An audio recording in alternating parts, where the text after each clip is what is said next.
À Béni, le bureau du genre, famille et enfants a procédé à la clôture officielle ce vendredi des activités de 16 jours d'activisme contre les violences faites à la femme et la jeune fille.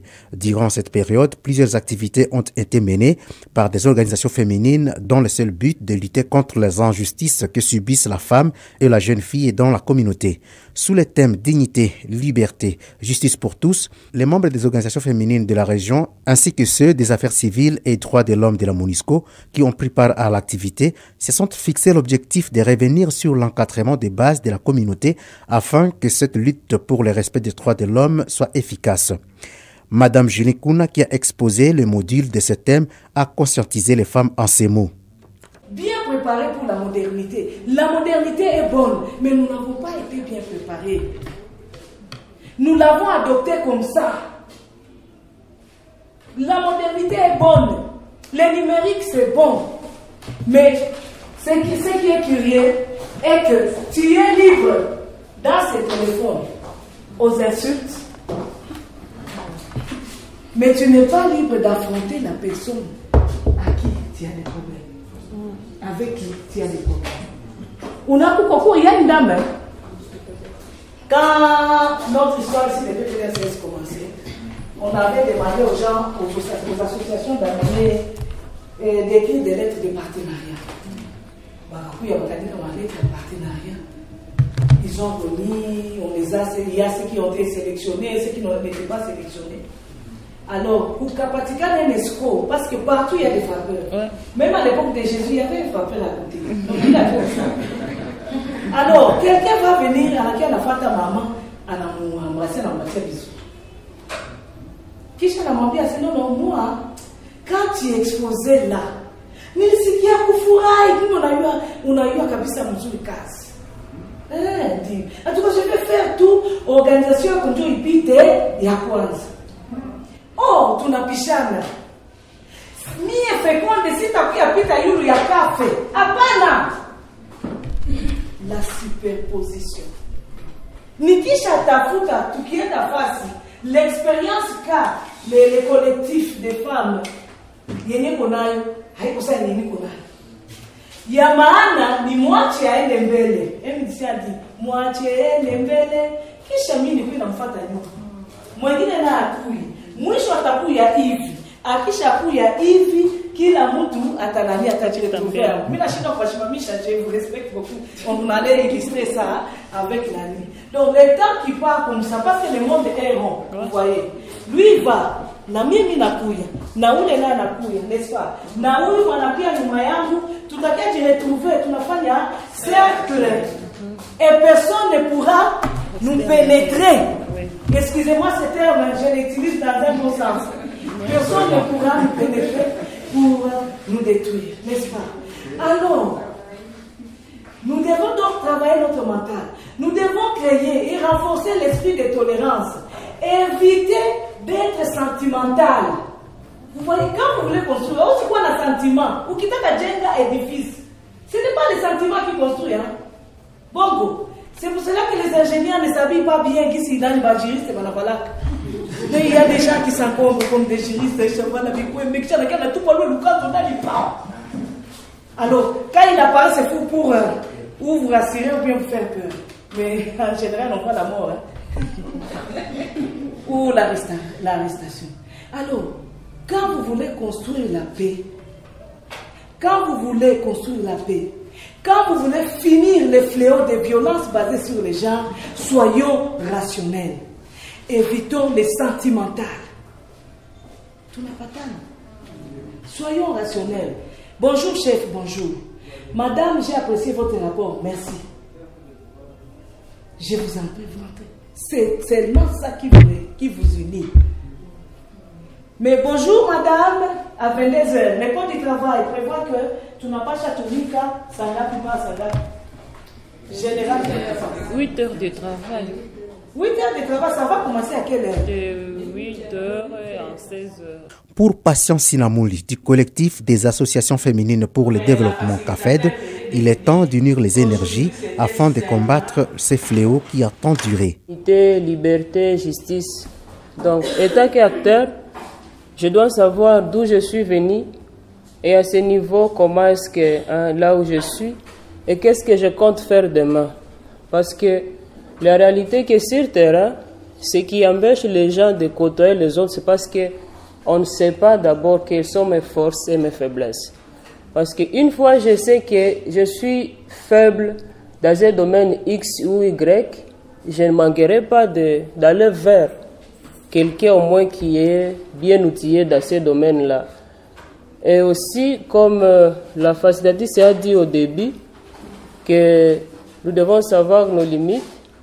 Je peux être moins âgé que tel ou tel autre, mais si au moins tel reconnaît en moi une capacité, elle doit aussi revenir vers moi pour qu'ensemble, nous puissions faire quelque chose de bien. Donc, tout cet acteur, c'est juste une interpellation pour un chacun de nous. Moi, il faut que je fasse mon auto-évaluation dès le début de l'année jusqu'à cette fin de l'année. Comment est-ce que j'ai presté sur le terrain?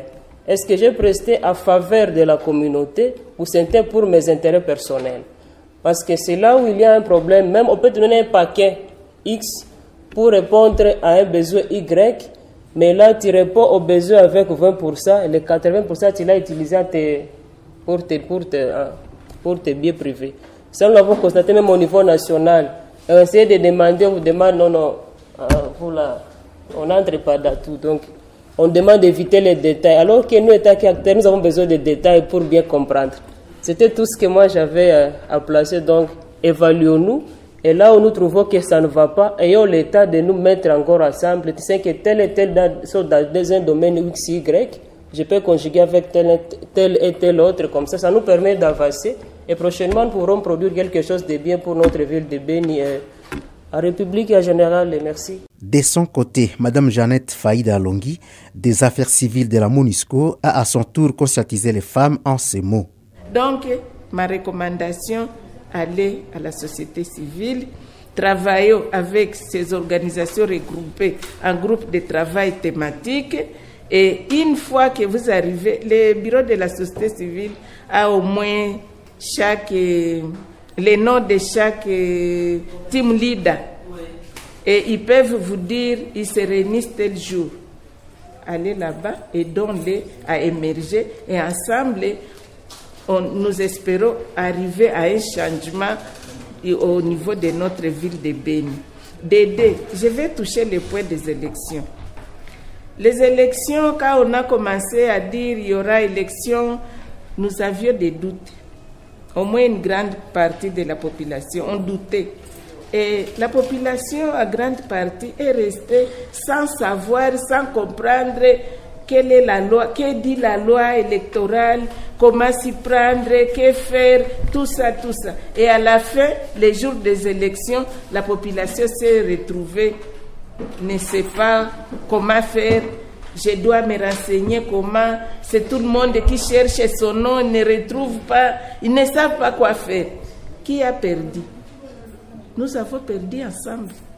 Donc, en tant qu'acteurs de la société civile, prenons le temps d'éduquer, de former, d'accompagner cette population que nous pensons que c'est une population que nous sommes en train de servir. Servons cette population en âme et en esprit et en conscience. Et en les servant en âme et en conscience, il y aura un changement. Et ensemble, on va se retrouver forts. Ces organisations internationales vont partir. Je vais donner l'exemple de la MONUSCO. La MONUSCO va bientôt partir. Une fois que la MONUSCO partait, qui va travailler, qui va continuer à travailler? Au niveau des affaires civiles, nous avons réfléchi comment capaciter les organisations de la société civile. Nous sommes en train de le faire. Est-ce qu'ils sont en train de mesurer, ils sont en mesure d'accumuler, d'accepter et de répondre à ce qu'on est en train de leur former? Madame Rite est témoin.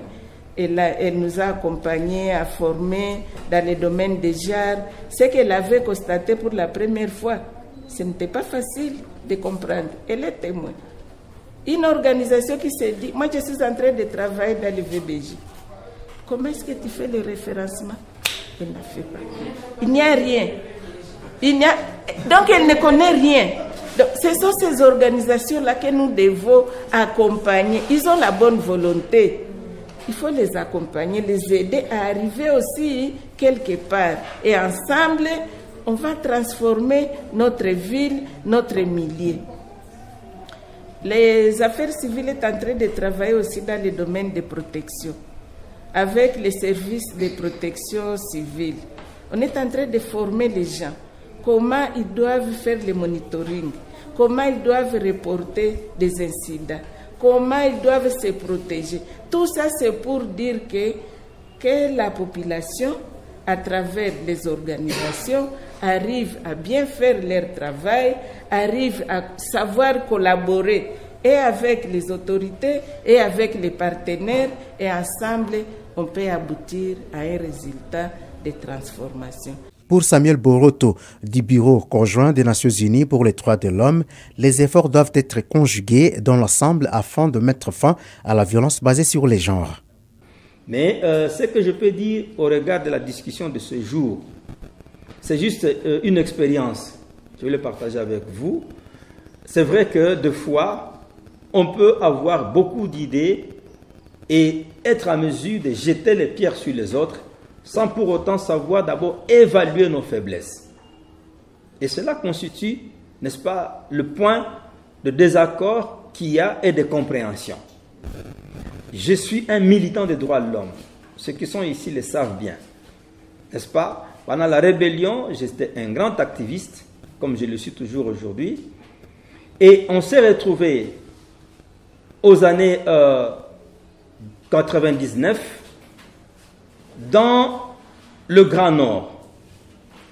Quand nous avons créé le GADOP, qui est le groupe d'associations de défense des droits de l'homme et de paix, on s'est retrouvés à 7 organisations des droits de l'homme, à 99. Tu vois? Avec des focus bien déterminés pour chaque organisation. Un travail a été fait, un travail des titans, des rapports ont été élaborés et je pense que le travail était de qualité.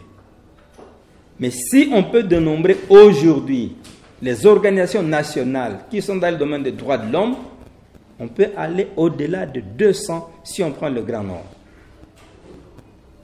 Être au nombre de 200 et être à 9 ou à 10, mais ce sera pour quelle valeur ajoutée? Voilà une des faiblesses. J'ai fait cette comparaison souvent avec le monde politique. Madame, vous serez d'accord avec moi. N'est-ce pas? Les activistes de la société civile de première heure, nos aînés, le feu Lumbi Pierre, le feu Bahati Lukwebo, le feu... Bahati Lukwebo, je disais, et le feu assistant à Barani Oscar, etc., n'est-ce pas? Voilà les grands militants qui ont commencé les domaines qu'on appelle société civile. Ça a commencé ici au Kivu, n'est-ce pas? Ça, il faut s'en féliciter, parce que c'est le Kivu qui a maintenant contaminé le reste de la République. Vous comprenez? Vous devez en être fiers. Et devant cette situation, avec la démocratisation, rappelez-vous, il y avait combien de partis politiques? Initialement, il y avait l'Imper, il y avait l'UDPS, il y avait l'IFERI, n'est-ce pas? Il n'y avait pas plus de 5 partis politiques. Aujourd'hui, on est à plus de 800 partis politiques. Vous comprenez la faiblesse de l'aspect politique et la faiblesse de la société civile. Moi, je suis de l'avis que les choses, dans l'évolution réelle, on doit revenir à la case départ. Si nous voulons être efficaces. Parce que quand vous accusez souvent ceux qui viennent de l'extérieur, ils profitent effectivement de cette division, multiplicité, au point où, par principe, vous pouvez sortir d'ici, on dit, bon, dorénavant, voilà la ligne que nous allons adopter pour obtenir un appui ou pour travailler sur le terrain, voilà ce que nous allons retenir comme principe. Mais de nous-mêmes, là-bas, là où nous sommes, nous allons sortir encore d'autres groupes qui vont aller consulter d'autres personnes à côté et ça ne fait que fragiliser. Et donc, si on doit se réveiller, hein, n'est-ce pas, c'est pour que nous puissions avoir la même compréhension et la même vision. Ce thème, il est très intéressant. Nous l'avons commémoré en 2005 ici à Béni, encore une fois, au niveau international. Et je pense que ça vaut son pesant d'or si chaque fois on doit se rappeler pourquoi on parle de la dignité, la liberté et la justice pour tous. La justice, elle a plusieurs dimensions. Ainsi dit, moi je dis, bon, c'est un plaisir pour avoir cette invitation aussi, mais c'est une continuité. On estime que d'ici là, on pourra se retrouver dans notre forum, mais comme sujet de réflexion, allons-y comprendre. Pourquoi nous sommes affaiblis? Pourquoi chaque fois on est à la case des départs? Dans son mot de clôture, la chef du bureau Genre Famille et Enfants à Ville de Béni a insisté sur l'encadrement des bases de la communauté. Madame Ruth Sabouni. Toutes nos actions, tout ce que nous faisons dans le cadre des militaires, c'est juste pour protéger la vie. Que ce soit dans le domaine médical, que ce soit dans la protection, que ce soit dans tous les termes que nous connaissons, c'est juste protéger cette vie. Donc nous avons le devoir d'encadrer pour que nous puissions faire maintenant quoi? Nous puissions revendiquer ce que nous avons bien encadré. Ça me rappelle lorsque j'étais dans des activités de sensibilisation pendant cette campagne, il y a une expérience qui m'a été partagée par rapport au thème provincial. Permettez de revenir sur ça, parce qu'on nous a parlé de la promotion de la promotion de l'autonomisation de la jeune fille. Et il y a un papa qui me dira que non, maman, ce que vous êtes en train de dire là est vrai. Si vous ne fournissez pas d'efforts, si vous ne dépassez pas dans l'encadrement d'un enfant, il est impossible d'attendre quelque chose pour cet enfant dans l'avenir, parce que cet enfant a été mal élevé ou bien il n'avait pas été encadré par nous qui sommes responsables, nous qui sommes parents de ces enfants. C'est-à-dire quoi? Pour que vous puissiez revendiquer quelque chose à un enfant dans son avenir, ou bien qu'un enfant se présente comme un homme normal, il faut qu'il soit encadré dans son enfance. Qu'est-ce que nous faisons? Et aujourd'hui, on nous rappelle, nous, en tant qu'acteurs de droit, d'encadrer ces vies pour que nous puissions revendiquer les droits que nous avions protégés dès le bas âge. Et le bas âge ici, peut-être, ne veut pas signifier seulement lors de la naissance, mais depuis que nous avons cette formation, est-ce que nous aussi nous encadrons cette communauté pour que nous puissions revendiquer les bons comportements dans cette communauté, les bonnes actions et les bons systèmes judiciaires que nous-mêmes nous avions encadrés dès la phase. Parce qu'il est impossible d'avoir un magistrat mal élevé, un magistrat mal éduqué, et qu'est-ce qu'il ira faire dans l'appareil judiciaire? Comme nous avons dit que l'appareil judiciaire, c'est tout un système. Donc nous avons le devoir, nous venons de nous auto-évaluer, comme venait de le dire Papa Samuel. Ça ne sert à rien d'être en masse, ça ne sert à rien d'être nombreux pour faire quelque chose. Peut-être cet engouement, peut-être le nombre nous affaiblit. Bon, je ne sais pas. Est-ce qu'on va continuer à naître du jour au jour, de cabinet à cabinet, de groupe à groupe, de réseau à réseau, sans rien faire? Je ne sais pas.